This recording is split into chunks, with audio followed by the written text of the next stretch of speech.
최근 몇 년 사이에 다양한 전세 사기 사건들이 발생하고 있습니다. 수도권의 한 전세 임대인은 미분양 신축 빌라들을 자기 자본 없이 전세 계약을 체결해 받은 보증금으로 매입했습니다. 51명에게 받은 전세 보증금만 110억 원인데요. 보증금을 반환할 수 있는 정상 거래인 것처럼 세입자들을 속였습니다. 네, 또 다음은 한번 살펴보겠습니다. 전북 익산에서 있었던 일인데요. 대출금을 갚지 못해서 보증금을 돌려줄 수 없는 한 임대인이 이를 알리지 않고 113명과 전세 계약을 체결했습니다. 편취한 전세 보증금액 44억 원이 됩니다. 한 가지 더 볼까요? 서울 강서구의 한 임대인은 갖고 있는 전월세 계약 세대수와 재산 상태를 허위로 알리고 83명과 전세 계약을 치렀습니다. 편취한 전세 보증금은 모두 54억 원입니다. 이렇게 다양한 전세 사기 사건들이 최근 신축 빌라가 많은 서울 강서구와 양천구, 또 인천과 부천에서 늘고 있습니다. 왜 우리 지역에 많이 발생하고 있는지, 또 이를 피해갈 방법은 없는지 취재했습니다. 이관성 기자입니다. 부동산 가격이 상승했던 지난해 빌라 전세가가 매매가보다 같거나 높았던 거래는 서울 서부권과 부천, 인천에서 많았습니다. 2021년 1월부터 3월 사이에만 강서구에서는 500건이 넘었고 양천구와 구로구에서 모두 350건 가까이 나타났습니다. 부천과 인천에서는 같은 기간 위험 의심 거래가 더 많았습니다. 부천에서만 500건이 넘었고 인천 부평에서는 675건, 미출구와 남동구도 각각 400건이 넘는 등 인천 대부분 지역에서 전세가 위험 의심 거래가 다수 발생했습니다. 위험 의심 거래 빌라들은 대부분 신축 건물입니다.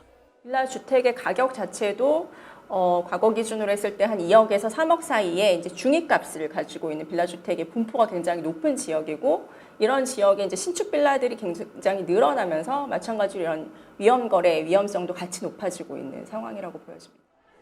소유자들 중에는 한 명이 783채를 소유한 경우도 있었고 29명의 다주택자가 1인 평균 179채를 보유한 내용도 드러났습니다. 보증금을 돌려받지 못하는 전세 사기 피해자들이 늘자 정부는 이달부터 경찰과 합동 단속에 나섰습니다. 하지만 현장에서는 너무 늦었다는 시각입니다. 정부에서 합동 단속을 시작을 했기 때문에 제가 볼 때 많이 늦었고요. 네. 저 같은 경우는 전세 넣는 게 두려웠어요. 예? 저 같은 경우는 전세 넣는 게 두렵다고요. 사고 날까 봐요? 네. 현재로선 빌라 전세 보증금을 돌려받기 어려운 전세 계약을 막는 게 시급한 상황입니다. 하지만 신축 빌라의 경우 아파트처럼 실거래가를 쉽게 확인할 수 없기 때문에 거래 경험이 부족한 세입자가 위험한 전세 거래를 피하기 어렵습니다. 전세 금액 자체를 예를 들어서 2억 2천이 많다 적다를 세입자가 판단할 수가 있어요, 여기 와가지고? 바로 와서 판단할 수 있는 사람은 10명 중에 1명 될까요? 전문가들은 시간이 더 들더라도 주변 전세 물건 실거래가와 전세 보증보험 가입 가능 여부 등을 미리 확인해야 한다고 조언합니다.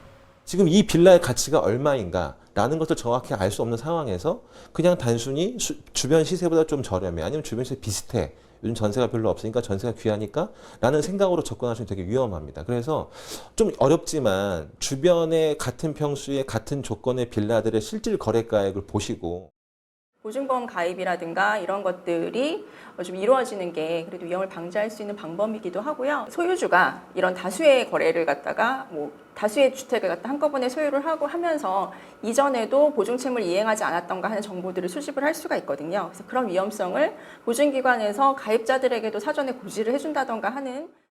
정부는 국토부 아파트 실거래가 정보 공개처럼 빌라 실거래가 정보를 공개하는 방안을 검토하고 있습니다. 부동산 가격이 크게 올라 신축 빌라 전세를 찾는 세입자들은 전세 사기 위험을 피해야 하는 어려움을 겪고 있습니다. 헬로티비 뉴스 이관서입니다.